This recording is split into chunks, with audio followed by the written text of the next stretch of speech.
হরে কৃষ্ণ। আগামীকাল 2রা এপ্রিল বৃহস্পতিবার পবিত্র হনুমান জয়ন্তীর দিন। এই দিনে পবনপুত্র হনুমান তিনি আবির্ভূত হয়েছিলেন। তাই ভক্তরা বিশেষ ভক্তি ভরে এই দিনে ব্রত করবে, হনুমানজির পুজো করবে। তো হনুমান জয়ন্তীর পাশাপাশি এই দিনটি হচ্ছে পূর্ণিমা তিথি। তাই অত্যন্ত বিশেষ এবং গুরুত্বপূর্ণ একটি দিন এই হনুমান জয়ন্তীর দিন। আজকের এই পর্বে আমরা এই হনুমান জয়ন্তীর বিশেষ মাহাত্ম্য কথা শ্রবণ করব। সেই সঙ্গে জীবনের সৌভাগ্য লাভের জন্য এই দিনে বাড়িতে ফল দিয়ে এই একটি কার্য সম্পাদন করতে পারেন, এতে পরিবারের বা জীবনের অমঙ্গল পর্যন্ত দূরীভূত হয়, সেই প্রসঙ্গেও জেনে নিব। তাই আসুন কিছুক্ষণ সময় ধৈর্য ধরে আজকের এই গুরুত্বপূর্ণ তথ্যগুলো জেনে নেই। ভালো লেগে থাকলে একটি লাইক করে কমেন্টে জয় শ্রী পবনপুত্র হনুমানের জয় একবার হলেও লিখে যাবার অনুরোধ জানাচ্ছি। পবনপুত্র হনুমান মহাবলশালী। ভগবান শ্রী রামচন্দ্রের সব থেকে শ্রেষ্ঠ ভক্ত হচ্ছে এই হনুমানজি। আর হনুমানকে এর জন্য সংকট নাশন বলা হয়। যদি ভক্ত বিপদে পড়ে বা ভক্তের অমঙ্গল অশুভ আসে, তবে সেক্ষেত্রে আপনারা হনুমানেরও পুজো করতে পারেন।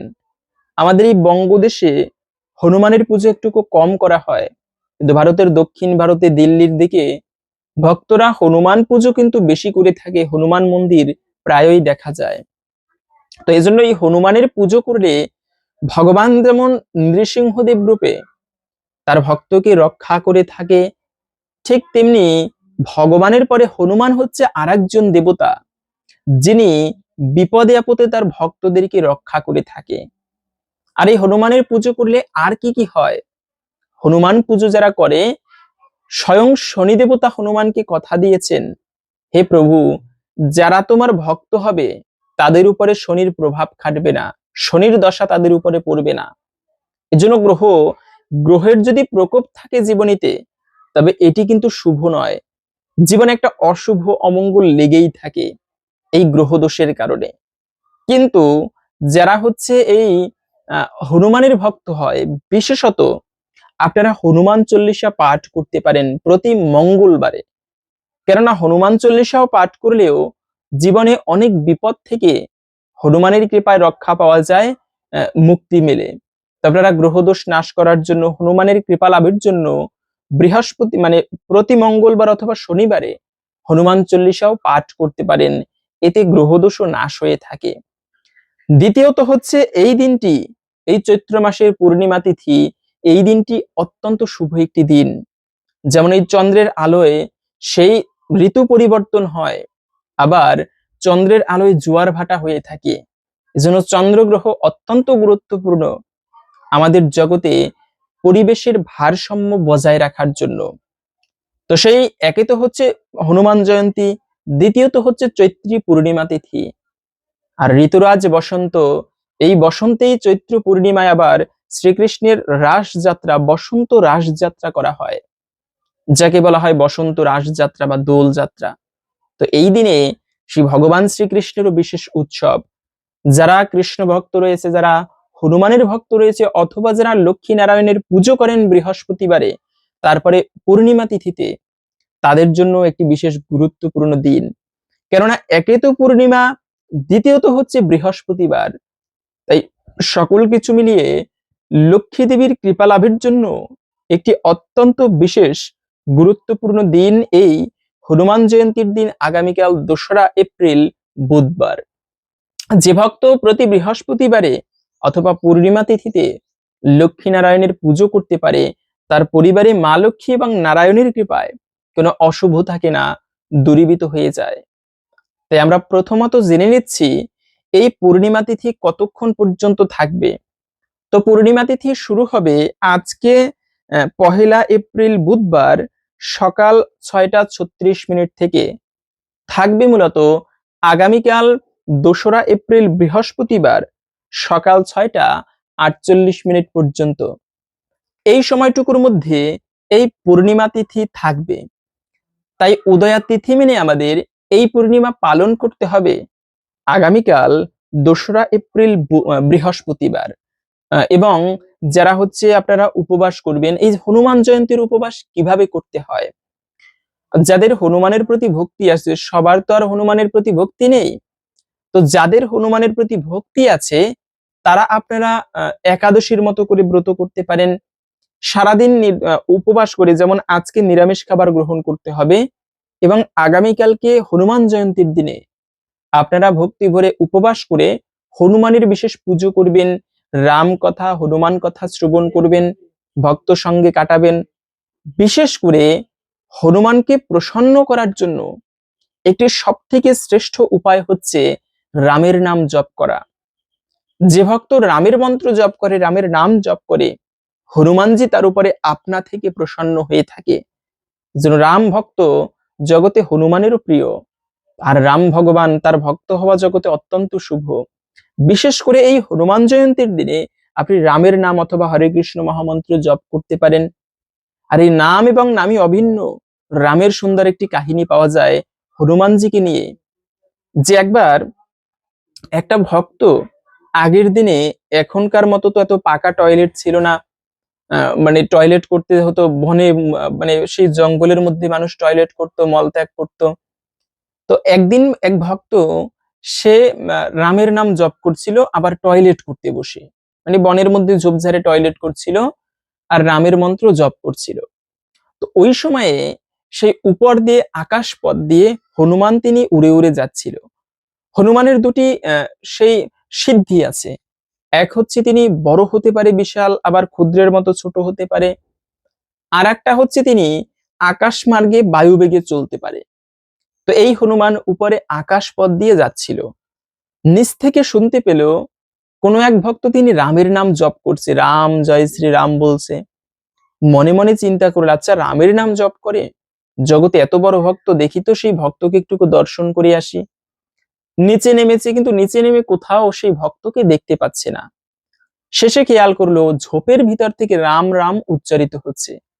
গিয়ে দেখে সেই ভক্ত টয়লেট করতে বসে মলত্যাগ করতেছে, অথচ রামের নাম জপ করে। এটা দেখেই রেগে গিয়ে, যে তুমি অপবিত্র স্থানে বসে আমার প্রভুর নাম জপ করছো, একটা চড় দিল তার গালে। তো এরপরে সে ফিরে এসেছে অযোধ্যায় রামের কাছে, এসে প্রভুকে প্রণাম করলো, কিন্তু রামচন্দ্র ভগবান দুঃখিত হয়ে গালে হাত দিয়ে বসে আছে। প্রশ্ন করলো, প্রভু তোমার দুঃখিত কেন মন, কি হয়েছে তোমার?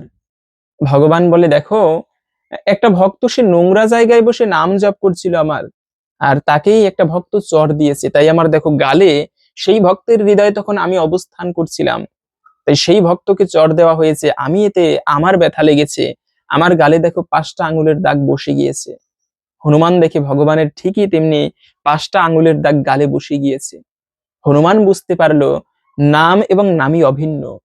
যখন ভক্ত ভগবানের নাম জপ করে, স্বয়ং ভগবান ওই ভক্তের হৃদয় তখন জাগ্রত থাকে। তো এই জন্য হনুমান তখন ভগবানের চরণে প্রার্থনা করে ক্ষমা চাইতে লাগলো। হনুমানকে বলল, হনুমান, যে ভক্তই আমার নাম জপ করে আমি তার হৃদয়ে বাস করি। এজন্য আপনারা এই শুভ দিনে, হনুমান জয়ন্তীর দিনে বিশেষ ভক্তি ভরে হনুমানের নাম জপ করতে পারেন, মানে রামের নাম জপ করতে পারেন, রামের পুজো করতে পারেন। বিশেষত যারা হচ্ছে আপনারা লক্ষ্মী দেবীর পুজো করবেন, এই দিনে পরিবারের দারিদ্রতা দূরীভূত করার জন্য আপনারা লক্ষ্মী এবং নারায়ণের পুজো করতে পারেন, কেননা এটি পূর্ণিমা তিথি। শুধু এই চৈত্রী পূর্ণিমা নয়, যে কোনো পূর্ণিমা তিথিতে অথবা যে কোনো বৃহস্পতিবারে যদি পরিবারের মায়েরা ভক্তি ভরে ব্রত করে লক্ষ্মী নারায়ণের পুজো করতে পারে, তবে মা লক্ষ্মী হচ্ছে ঐশ্বর্যের দেবী। লক্ষ্মী দেবীর কৃপায় তার পরিবারের দারিদ্রতা এবং অশুভ পর্যন্ত দূরীভূত হয়ে থাকে। কেননা পূর্ণিমা তিথিতে লক্ষ্মী নারায়ণ পুজো সব থেকে শুভ এবং মঙ্গলময় একটি বিষয়। পাশাপাশি হচ্ছে এই হনুমান জয়ন্তীর দিনে হনুমানের কৃপা লাভের জন্য আপনারা ব্রত যদি নাও করতে পারেন, তারপরেও হনুমানকে প্রসন্ন করার জন্য এই কার্যগুলো করতে পারেন। প্রথমত হচ্ছে হনুমানকে লাল জাতীয় ফুল নিবেদন করতে পারেন, কেননা হনুমানের সব থেকে প্রিয় রং হচ্ছে লাল। আর এই লাল ফুল হনুমানকে নিবেদন করা অত্যন্ত শুভ। এতে হনুমানের কৃপা লাভ হয়। হনুমানের কৃপায় জীবনে মনোবাসনা এবং বিপদ পর্যন্ত দূরীভূত হয়, মনোবাসনা পূর্ণ হয়। পাশাপাশি হচ্ছে এই দিনে আপনি গরিব দুঃখীদের দান করতে পারেন। যে কোনো শুভ দিন, বিশেষ করে একে তো হচ্ছে হনুমান জয়ন্তী, দ্বিতীয়ত হচ্ছে পূর্ণিমা তিথি, তৃতীয়ত হচ্ছে বৃহস্পতিবার, আবার শ্রীকৃষ্ণের বসন্ত দোল যাত্রা বা রাস যাত্রা। তাই এই দিনে আপনি গরিব দুঃখীদের দান করা এই শুভ দিনে অত্যন্ত শুভ এবং মঙ্গলময় বিষয়। আপনি এই শুভ দিনে গরিব দুঃখীদের ভক্তিভরে দান করতে পারেন, ব্রাহ্মণকে দান করতে পারেন, অথবা ছোট্ট ছোট্ট বাচ্চাদেরকে আপনি যথাযথভাবে ওদের পোশাক দিতে পারেন, দান করতে পারেন, ভোজন করাতে পারেন। এর সকল কিছুই এই হনুমান জয়ন্তীর দিনে সব থেকে মঙ্গলময় এবং শুভ। পাশাপাশি যদি হনুমানের প্রতি আরো বিশেষ ভক্তি থাকে, তবে আপনি হনুমানের মন্ত্র জপ করতে পারেন। কেননা ইষ্টদেবের কৃপা লাভের জন্য সর্বশ্রেষ্ঠ উপায় হচ্ছে তার বিশেষ মন্ত্র জপ করা। মন্ত্র জপের উপরে জন্য শ্রেষ্ঠ কোনো সাধনা নেই। আর সেই মন্ত্র হচ্ছে ওম শ্রী হনুমতে নমঃ, ওম শ্রী হনুমতে নমঃ, ওম শ্রী হনুমতে নমঃ। এই মন্ত্রটি আপনারা 108 বার হনুমানের কৃপা লাভের জন্য এই হনুমান জয়ন্তীর দিনে জপ করতে পারেন। তো আসুন এখন আমরা সংক্ষেপে জেনে নিচ্ছি এই হনুমানজির ছোট্ট জীবন কাহিনী। কিভাবে হনুমান জন্মগ্রহণ করেছিলেন এবং কিভাবে তিনি এত শক্তি প্রাপ্ত করেছিলেন, কিভাবে জগতে এত প্রসিদ্ধ হলেন তিনি। তাই এই যে হনুমান জয়ন্তীর দিনে আপনি ব্রত করতে না পারলেও হনুমানের বিশেষ লীলা কথা শ্রবণ করবেন। এতে অনেকাংশেই একটুকু হলেও হনুমানের বিশেষ কৃপা দৃষ্টি লাভ করা যায়। এরপরে আমরা ভিডিওর মূল প্রসঙ্গ জেনে নিচ্ছি। পৌরাণিক কাহিনী মতে পবন দেবতার ঔরসে অঞ্জনা বানরের গর্ভে হনুমান জন্মগ্রহণ করেন। একবার অঞ্জনার রূপে মুগ্ধ হয়ে পবন দেবতা তাকে আলিঙ্গন করেন। এতে অঞ্জনা ক্ষুব্ধ হয়ে পবন দেবতাকে তিরস্কার করলে পবন দেবতা তাকে জানান যে তিনি অঞ্জনার সাথে মনে মনে মিলিত হয়েছেন। তারপরেও এই মিলন থেকে এক পরাক্রান্ত পুত্রের জন্ম হবে। একটা গুহার মধ্যে হনুমানকে প্রসব করেন তার মা। এই হনুমান জয়ন্তী উপলক্ষে কাশীতে প্রতি বছর এই তিথিতে খুব ঘটা করে মেলা অনুষ্ঠিত হয়ে থাকে। প্রসবের পর অঞ্জনা ক্ষুধার্ত হয়ে বনে ফল আনতে গেলে হনুমান ভোরের সূর্যকে ফল মনে করে খাবারের জন্য লাফ দিয়ে শত যোজন অতিক্রম করেন। এই সময় পবন দেবতা বাতাসকে শীতল করে দেন। শিশু বিবেচনায় সূর্য তাকে দগ্ধ করা থেকে বিরত থাকেন। সেই দিন সূর্য রাহুকে গ্রাস করতে অগ্রসর হলে হনুমান সূর্যকে ত্যাগ করে রাহুকে গ্রাস করতে উদ্যত হন। রাহু ভয় পেয়ে ইন্দ্রের শরণাপন্ন হন। এরপর ইন্দ্র রাহুকে সাথে করে ঐরাবতে চড়ে সূর্যের কাছে উপস্থিত হন। এবার হনুমান ঐরাবতকে গ্রাস করতে উদ্যত হলে ইন্দ্র বজ্র দ্বারা হনুমানকে আঘাত করেন। ফলে তার হনুর হাড় ভেঙে যায় এবং হনুমান পর্বত শিখরে পতিত হয়ে মৃত্যুবরণ করেন। পুত্রের এই দশা দেখে পবন পর্বত গুহায় প্রবেশ করে পুত্রের জন্য বিলাপ করতে থাকেন। ফলে বাতাসের অভাবে সমগ্র চরাচরে বিপর্যয়ের সৃষ্টি হয়। তখন সকল দেবতা ব্রহ্মার শরণাপন্ন হলে ব্রহ্মা পবনের কাছে উপস্থিত হয়ে হনুমানকে পুনর্জীবিত করেন। পবন খুশি হয়ে আবার বাতাস প্রবাহিত করেন। এই শিশুর হনু বজ্রের আঘাতে ভেঙেছিল বলে তার নাম হয় হনুমান। এরপর বিভিন্ন দেবতা হনুমানকে বিবিধ প্রকার বর প্রদান করেন।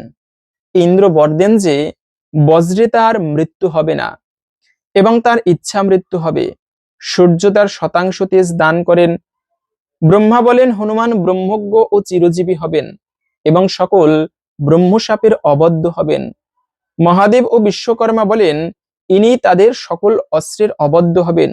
এছাড়াও অন্যান্য দেবতাগণ বিবিধ প্রকার বর প্রদান করেন।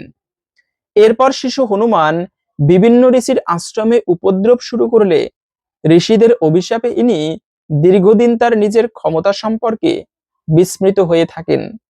হনুমান কর্তৃক সাগর লঙ্ঘনের পূর্বে জাম্ববান হনুমানকে তার ক্ষমতা সম্পর্কে অবহিত করেছিলেন। এরপর থেকে হনুমান তার ক্ষমতা সম্পর্কে আর কখনো বিস্মৃত হননি। রাবণ সীতাকে অপহরণ করলে সীতার খোঁজে রাম লক্ষ্মণ কিষ্কিন্ধায় উপস্থিত হন। এই সময় সুগ্রীব তাদের পরিচয় জানবার জন্য হনুমানকে পাঠান। হনুমান তাদের পরিচয় লাভ করার পর রাম লক্ষ্মণকে পিঠে চড়িয়ে সুগ্রীবের কাছে এনেছিলেন। এরপর রাম লক্ষ্মণ ও সীতার অনুসন্ধানে এরপর রাবণ ও সীতার অনুসন্ধানে সুগ্রীব বিভিন্ন দিকে চর পাঠান। হনুমান ও রামের আংটি নিয়ে দক্ষিণ দিকে যান। এই অনুসন্ধানকারী সম্পাতির কাছে সীতার অবস্থান জানতে পেরে হনুমান সাগর লঙ্ঘন করে লঙ্কায় উপস্থিত হন। পথিমধ্যে দেবতা, গন্ধর্ব ও ঋষিরা হনুমানের শক্তি পরীক্ষা করার জন্য নাগমাতা সুরসাকে পাঠান।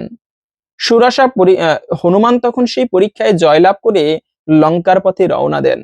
সুরসা রাক্ষস রূপ ধারণ করে হনুমানের পথরোধ করে বলেন যে দেবতারা তাকে তার খাদ্যরূপে নির্দিষ্ট করেছেন।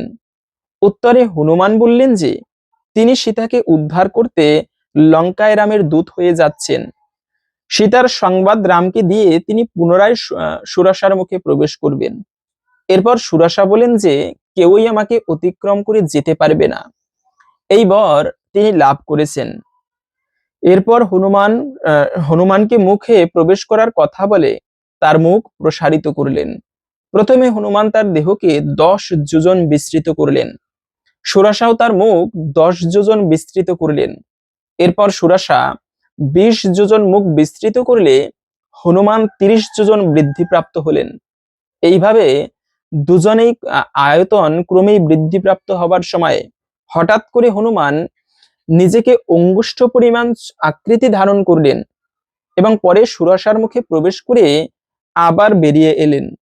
এরপর সুরসা নিজ মূর্তি ধারণ করে হনুমানকে আশীর্বাদ করেন। এরপরে সেই পথে সিংহিকা নামক সেই রাক্ষসীকে বধ করেন হনুমান। তিনি সবশেষে লঙ্কায় পৌঁছে অশোক বনে মা সীতাকে দর্শন করে সীতা দেবীকে আশ্বস্ত করার জন্য রামের আংটি দেখান। এর প্রতিদানে সীতা দেবী তাকে মাথার চূড়ামণি দান করেন এবং রামের বিশ্বাস উৎপাদনের জন্য সীতা তাকে তার মাথার চূড়ামণি প্রদান করেন। ফেরার সময় হনুমান অশোক বন ধ্বংস করেন। তাকে ধরবার জন্য রাবণ তার 5 সেনাপতি ও পুত্র অক্ষয় কুমারের অধীনে এক বিশাল সেনাবাহিনী প্রেরণ করেন। এই যুদ্ধে হনুমান অক্ষয় কুমার সহ সকলকেই হত্যা করেন। এই সময়ে রাবণের নাতি জাম্বুবালিও নিহত হয়। এভাবে করে তিনি সেই লঙ্কাকে প্রজ্বলিত করে মা সীতার কৃপায় সেই তার লেজের অগ্নি নির্বাপন করে আবার তিনি রামের কাছে ফিরে এসেছিলেন। তো এই হচ্ছে মূলত হনুমানের সংক্ষিপ্ত জীবনী। আরো অনেক কাহিনী রয়েছে হনুমানের, আরো অনেক লীলা রয়েছে যা আমরা আজও অনেকে অজানা রয়ে গিয়েছে, আজও অনেকে জানি না হয়তোবা। তা আপনি এই দিনে বিশেষ ভক্তি ভরে হনুমানের লীলা কথা পাঠ করতে পারেন, শ্রবণ করতে পারেন। বিশেষত হনুমান হচ্ছে রাম ভক্ত, তার পুজো করলে, ভক্ত পুজো করলে ভগবানও প্রসন্ন হয়ে থাকে। তবে এই দিনে একটি ফল দিয়ে কোন কার্যটি করা উচিত, এর ফলে জীবনে সৌভাগ্য আসবে এবং অমঙ্গল দূরীভূত হবে। মূলত একটি ফল বাড়িতে আনলেই সৌভাগ্য আসে না। এই দিনে আপনি, একে তো হচ্ছে হনুমান জয়ন্তী, তাই আপনি এই দিনে কিছু সুস্বাদু ফল আপনি বাড়িতে ক্রয় করে এনে বা সংগ্রহ করে প্রথমে রাম লক্ষ্মণ সীতা অথবা সেই লক্ষ্মী নারায়ণকে ভোগ নিবেদন করে সেই প্রসাদ হনুমানজিকে নিবেদন করবেন। এরপরে সেই মহাপ্রসাদ আপনি নিজে গ্রহণ করবেন এবং ছোট্ট ছোট্ট বাচ্চা বা সবার মধ্যে সেই মহাপ্রসাদ বিতরণ করবেন। আর এই প্রসাদে হয় প্রকৃত কৃপা। কলিযুগে শুধুমাত্র জগন্নাথের প্রসাদ বা ভগবানের প্রসাদ গ্রহণ করলেও ব্যক্তি মুক্তি লাভ করতে পারে, জগন্নাথ দেব এমনই বলেছেন। তাই আপনি এই দিনের সুস্বাদু ফলের ভোগ দিয়ে সেই প্রসাদ গ্রহণ করুন, এতে আশা করি ভগবানের কৃপা অবশ্যই লাভ হবে। তো ভালো লেগে থাকলে একটি লাইক করে কমেন্টে জয় শ্রী হনুমানজির জয় একবার হলেও লিখে যাবার অনুরোধ জানাচ্ছি। হনুমানের কৃপায় সকলের জীবনের সকল বিপদ দূরীভূত হোক, এই কামনা করে আজকের ভিডিওটা এখানে সমাপ্ত করছি। হরে কৃষ্ণ।